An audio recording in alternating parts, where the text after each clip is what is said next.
começa a gravar que a gente desenrola, vai. A gente nasceu pronto. Craquete. Agora, nesse vídeo, sem enrolação, 5 erros que a gente não queria ter cometido aqui dentro do escritório. A gente vai contar 5 histórias pra vocês de coisas que a gente sofreu. Ou de itens, né? Sem necessidade. Tem coisa aí que não tem história, mas é item, no geral. Eu acho que a primeira e mais importante para qualquer empresário, escritório de arquitetura, seja lá o que quer que seja, é contrato ruim. Nossa, Toda vez que você tem um contrato ruim, você se ferra.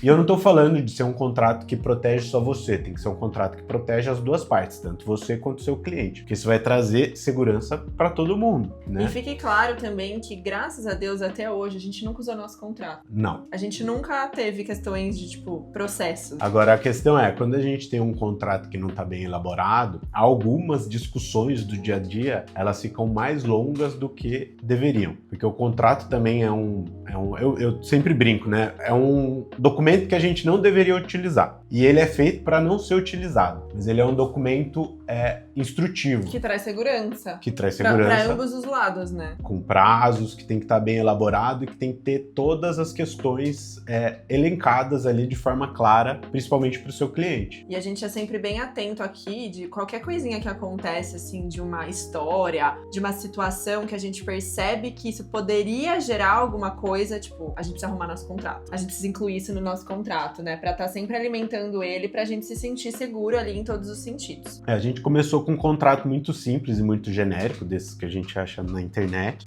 Com o tempo a gente foi vendo a necessidade de melhorar isso. E hoje a gente tem um contrato que passou por um profissional que ajudou a gente a elaborar. Então tem todo um contexto aí. Então o contrato traz segurança para as duas partes. Então assim, eu acho que não ter um contrato bem feito fez a gente trabalhar e entregar muita coisa de graça, porque aquilo não estava especificado da forma certa. Aí às vezes o cliente exigia que a gente fizesse alguma coisa e a gente não tinha como provar que aquilo lá a gente não tinha que fazer, entendeu? E aí ficava aquele dito pelo não dito, e aí virava aquele estresse e tal, e a gente acabava fazendo, né? Porque a gente não tinha como provar que aquilo ali não estava dentro do escopo, por exemplo. Vou dar um exemplinho aqui de uma coisa que aconteceu.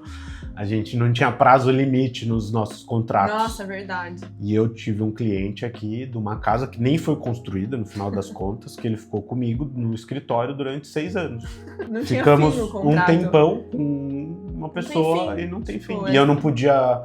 por exemplo, se eu faço um contrato hoje, se eu for entregar o serviço daqui... A gente tem 6 meses de limite. A partir de 6 meses, se não concluir o projeto, se o cliente desaparecer... Depende, não é 6 meses de limite, depende do projeto. Uma média. Não, mas cada projeto todos prazo. são 6 meses, tirando a agência. Então hoje a gente tem um limite. A partir do momento que passou desse limite, a gente pode rever nossos prazos, nossos custos, enfim, tudo, né? Como imagina, uma coisa óbvia. Se você fecha o projeto hoje, ele vai estar com um preço. E aí, daqui 3 anos, teve inflação para tudo, menos para projeto. Projeto não tem inflação no Brasil. A gente acabou de descobrir isso com um cliente que ficou aqui 6 anos no escritório, eu tenho 8 de vida. Enfim, faça um contrato, por favor. Com prazo limite. Item 2, que eu acho que foram algumas vezes. Com certeza é um dos itens que a gente mais sofreu no começo do escritório. É pedir confirmação por e-mail em aprovação de etapa. Não serve pro WhatsApp, gente. Não serve. A gente teve inúmeras vezes que a gente teve um ok pelo WhatsApp. Deu errado no final das contas. E hoje a gente tem até um textinho padrão que a gente manda. Então, vou dar um exemplo. Vai aprovar o 3D para começar executivo. A gente escreve no e-mail, a gente manda, né, as imagens do 3D e fala lá: esse arquivo é para aprovação dessa etapa. Lembrando que a partir dessa aprovação não será mais permitida nenhuma mudança. Caso contrário, terá um custo adicional e blá blá blá. Tudo descrito. Assim, tá faltando até neon, sabe, na informação, pro cliente não vir falar assim: ai, mas não ficou claro que se eu aprovasse hoje eu não ia mais poder mudar. Não tem mais essa desculpa. E o porquê que a gente faz isso por e-mail? Porque até pelo aplicativo, pelo WhatsApp, a gente já teve ok, depois a gente teve desentendimento.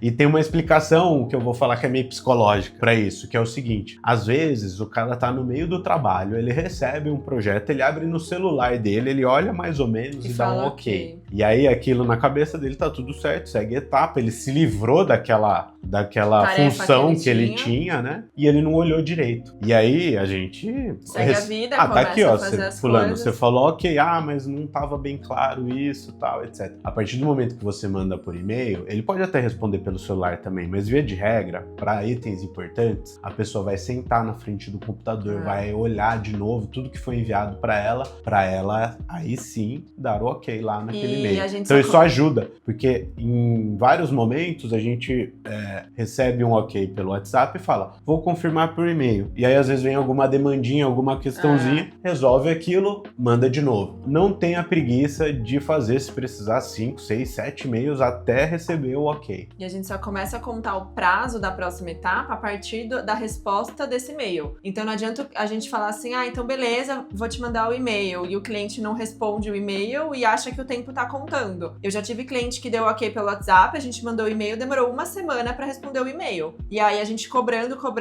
e o cliente, vou entrar. E eu falei, olha, enquanto você não der o ok, o prazo da próxima etapa não está sendo contado. Isso porque num outro evento a gente mandou o e-mail, mandou a mensagem, começou a trabalhar normalmente, e aí quando a gente tava lá, e aí o ok. Aí ele não deu ok, ele pediu outra coisa, então eu perdi tudo aquilo que eu tinha trabalhado. Então tem que ter o ok, tem que ter esse rito, essa passagem. E aí, pegando o gancho de etapas de aprovação e tal, entra no terceiro ponto, que é cobrar por um projeto por etapas. Inicialmente, a nossa forma de cobrar por um projeto era assim. Então a gente, sei lá, eu vou colocar... Esse cliente dos 6 anos eram etapas. Nossa então senhora. Você imagina, eu recebi um pouquinho no começo, depois nunca mais recebia nada, porque tudo era espaçado. A gente, ao invés de fazer parcelado, né, sei lá, em 4 vezes, vou dar um exemplo aqui, a gente fazia assim, tantos por cento do valor na etapa 1, tantos por cento na etapa 2, só que o que começou a acontecer? Tinha cliente que demorava pra dar ok na etapa, porque às vezes aquele mês ele não queria pagar, pedalava porque às vezes ele tava apertado com alguma nítido. conta, e a gente ficava totalmente sem fluxo financeiro aqui dentro. Só que os salários que a gente tinha que pagar de toda a nossa equipe era mensal. E aí o cliente não queria me pagar aquele mês, ele não dava ok naquele mês, e eu tinha que simplesmente pagar um salário sem ter recebido pelo projeto, que às vezes eu trabalhei quase tudo daquela etapa, mas eu não recebi porque o cliente não me deu o ok final, sabe? Então esse foi um erro muito grande, assim, até pensando em crescimento financeiro de um escritório, a gente não pode cobrar por etapa.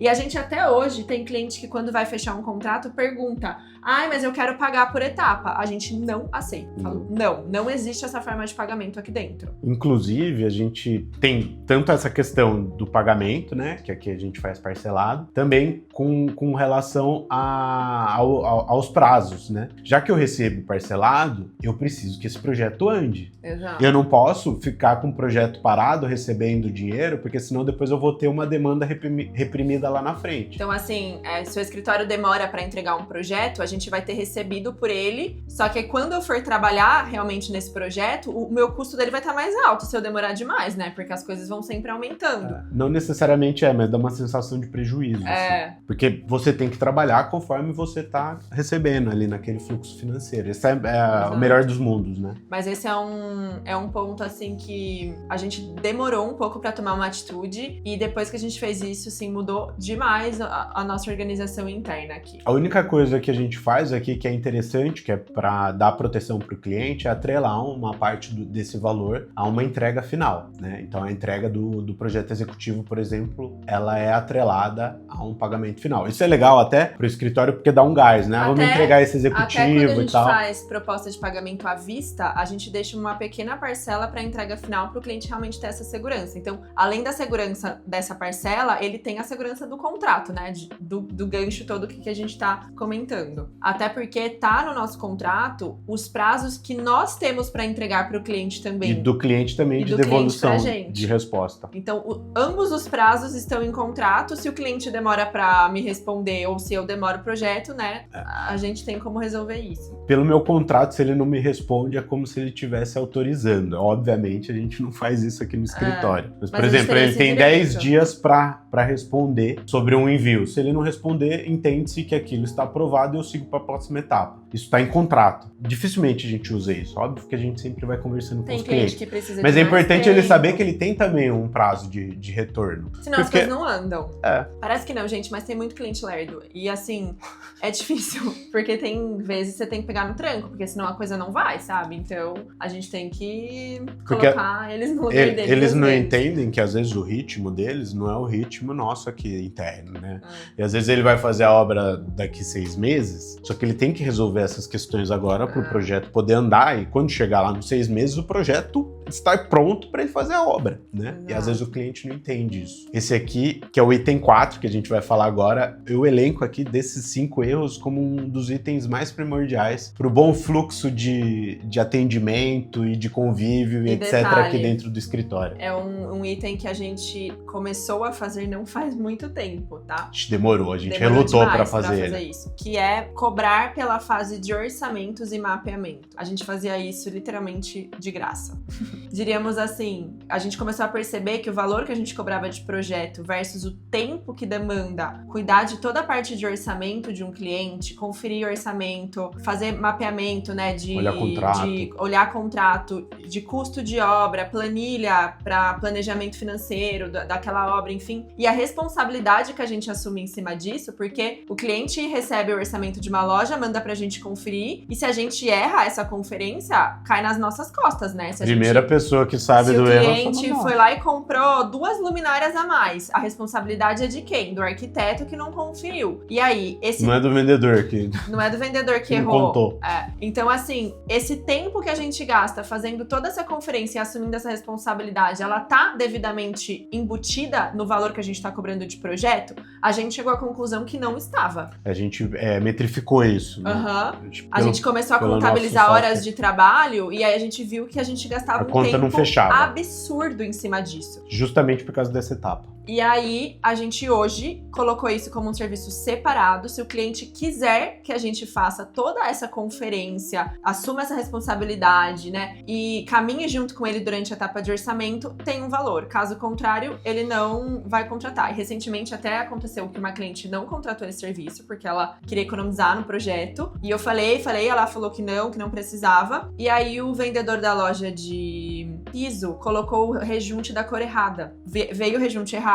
Eu não conferi porque recebeu o orçamento. Foi até de uma loja que a gente indicou, o vendedor errou sem querer. E foi pra minha cliente, ela também não conferiu a cor do rejunte. Foi pra obra, instalaram o rejunte. E aí chegou lá, ela viu o piso instalado e o rejunte tava errado. E aí ela veio cobrar a gente e falou: nossa, mas vocês não viram que o rejunte tava errado? Eu falei: não, você não me contratou pra fazer conferência do seu orçamento. Aí ela, imaginei. Falei: pois é, porque eu não gastei nem 1 segundo do meu dia abrindo aquele orçamento pra saber se tava certo ou tava errado o que o vendedor tinha colocado. E eu explico isso em reunião, eu falo. Esse serviço serve justamente pra isso. Os vendedores também erram. Eles às vezes erram nos quantitativos, eles erram nas especificações. E pra gente fazer essa conferência leva tempo, é responsabilidade, enfim, isso tem um custo. Exato. Inclusive, para quem quiser saber mais sobre esse tipo de serviço, nós temos um curso que é o Método Mapa, que fala sobre mapeamento de obra e integração. É só clicar no link aqui na descrição. Uma coisa que pode estar passando na cabeça de vocês agora é que você eventualmente está fazendo isso de graça, né, pros seus clientes, e você não sabe muito bem como parar. O que eu posso falar? Continue. Os que estão fazendo, né?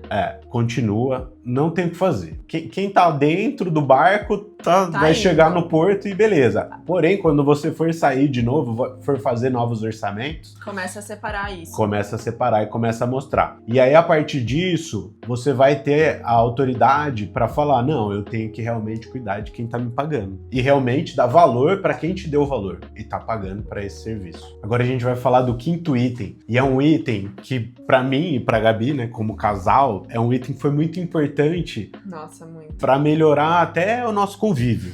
A gente trabalha muito, nós dois trabalhamos muito e em certo ponto assim a gente é até meio workaholic um pouco, né? Mas para tudo tem um limite. E a gente é um casal, a gente gosta do que a gente faz, a gente gosta do nosso trabalho. Mas a agenda não pode ser oba-oba. não ter um fluxo de reuniões definido. A nossa vida, no começo do escritório, que você quer agradar tudo e todos, era assim, cliente ligava, eu preciso de uma reunião pra isso. Claro, vem aqui agora. Eu preciso de uma reunião 9 horas da noite. Claro, estou lá no escritório. Eu preciso de reunião domingo, 3 horas da tarde. Claro, estou ali. Tudo tem exceção. Eu gostava disso. Vou ser sincero. Deus, eu nunca gostei. Desse fluxo de atendimento. Eu nunca gostei. Porém, atrapalha demais e eu via que o meu desempenho era muito ruim, porque eu tava sempre disponível. A gente já chegou a sair do escritório fazendo reunião, era tipo assim, 10 pra meia-noite. E eu com um cliente dentro do escritório. Isso pra mim, hoje, é uma coisa assim, inaceitável. Não é mais aceitável isso pra mim. E eu acho que as pessoas têm que entender que a gente também tem vida. Às vezes eu tenho pessoas que querem fazer reunião de orçamento, manda mensagem. Eu já tive esse tipo de procura. Eu só consigo 9 horas da noite. Tipo, cara, nenhum serviço é obrigado a atender alguém 9 horas da noite, sabe? A pessoa não dá, assim, tudo tem exceção? Tem. A gente já teve que fazer uma reunião de domingo hoje em dia, pra um caso muito específico. A gente já teve reunião tudo que bem. A gente fez tarde, mas é porque os clientes moravam em outro país. Não, daí tudo bem, é outra situação. A gente tem cliente que mora no Japão e aí precisa... O que eu quero dizer com isso? Isso não pode virar um padrão. Exato. Você ficar disponível, oba-oba, toda hora a agenda tá aberta, e você com um monte de demanda e às vezes a reunião podia esperar um pouquinho. E eu tinha muito na minha cabeça que assim, a pessoa pediu uma reunião e um cliente, principalmente cliente que tá em andamento. O cliente precisa fazer uma reunião, só que ele só pode numa data essa semana que eu não posso, porque eu já tenho outra coisa marcada. Eu juro, eu fazia o possível e o impossível pra aceitar o que ele tava querendo, sabe? E hoje não, é assim, eu não posso. Então, se você também não tem outra data essa semana, a gente vai ter que jogar pra próxima. E é isso. Então, a gente também ter essa autonomia de organizar a nossa agenda, porque às vezes eu tenho que pegar dias inteiros pra fazer uma criação, porque eu tenho uma apresentação pra fazer, e antes eu ficava enfiando reunião naqueles dias que eu tinha que criar, aí eu não conseguia fazer criação porque eu ficava tendo que atender a demanda de outro cliente, então virava uma bola de neve que eu não fazia nada direito, sabe? Porque eu não organizava a minha agenda. E outro ponto. A gente tem que tomar cuidado. Outro ponto. A gente define dentro do nosso contrato também quantas reuniões a gente tem por etapa. Exato. Porque tem muito cliente que é uma simples ligação pra falar de uma alteração da cor da mesa que ele quer fazer uma reunião presencial. E aí você recebeu o cliente no escritório, serviu um café, um negócio que às vezes em 10 minutos você resolveria numa mensagem, um áudio de WhatsApp, ele demora 1h30 dentro do seu escritório, sabe? E aí você não tem como dar esse tipo de atendimento pra todo mundo. Então eu sempre falo pros clientes, é uma reunião por etapa. A gente vai extrair ao máximo essa reunião não tem limite de tempo. Se a gente precisar ficar 4 horas numa reunião de 3D, a gente vai ficar. Desde que não seja até meia-noite. Só que a partir dos próximos ajustes, eles não vão ser feitos mais através de reunião, a não ser que a gente sinta uma necessidade, assim, muito grande. E geralmente... Quem vai avaliar isso somos nós. Nós que vamos avaliar essa necessidade. Então, a gente tem cliente que antes de falar o assunto que ele quer tratar, ele fala, eu preciso de uma reunião. Eu falo, não. Primeiro você vai me falar qual é o assunto, pra eu avaliar se essa reunião vai ser necessária. Dia de regra a gente mata ou por ligação ou por mensagem, essa reunião. Muito raro precisar de uma reunião extra, muito raro. Mas assim, a gente tem que ser dono da nossa agenda. E principalmente hoje, assim, com filha, não tem mais como a gente ter essa vida louca de ficar fazendo reunião 10 horas da noite, sabe? Não dá. E aí eu falo, não produtivo. Atendo mais, não atendo. Meu horário limite pra começar a reunião à noite, hoje é geralmente até 6h30 da tarde. Então, porque eu sei que tem cliente que não consegue, né, em horário comercial. Então começou 6h30, assim, estourando 7 horas, pra até umas 8 no máximo, 8 e pouquinho a gente tá livre, porque a gente também tem que viver a nossa vida, né? Então a questão aqui é ter isso pré-estabelecido. Não ir fazendo conforme as coisas... Tenha pré-estabelecido os horários de reunião que você vai disponibilizar para os clientes e tomar cuidado com aquele cliente que é o famoso vampiro. Porque é aquele cliente que não importa o que você fizer, quanto mais você ceder, mais ele vai sugar. É um negócio sem fim, é impressionante. Então assim, é aquela pessoa que nada vai estar bom. Se você atender ele 24 horas por dia, não vai estar bom. Então a gente tem que tomar cuidado e estipular os horários e atender, óbvio, da melhor forma que a gente consegue. E por experiência, a partir do momento que que a gente começou a estabelecer esses horários, a gente não teve menos cliente por causa disso. O nosso atendimento continuou ótimo, do mesmo jeito. Todos Eles os valorizam as horas que eles estão com a gente. Todos os clientes se adequam aos horários. E eu acho que isso mostra um pouco de mais profissionalismo também, de que você tem uma empresa funcionando, sabe? Até porque muitas reuniões aqui dentro do escritório, a nossa equipe participa. E elas trabalham em horário comercial, não é todo mundo que fica aqui de noite, de final de semana, sabe? Então isso mostra um certo profissionalismo também de empresa e eles têm que entender, né? Não é tipo qualquer tipo de serviço que você vai estar disponível ali 24 horas por dia. E isso se enquadra também em WhatsApp, porque, né, a gente fala de reunião e tal, e o WhatsApp também não é 24 horas por dia. Isso é um ponto muito importante que a gente poderia ficar horas aqui falando sobre esse assunto. Então, para finalizar, esse foi o vídeo dos 5 erros. Se vocês quiserem compartilhar com a gente aqui embaixo mais histórias, mais questões que vocês já passaram aí também. Tem sempre alguma história nova. Compartilha com a gente que a gente adora ler as histórias de vocês também.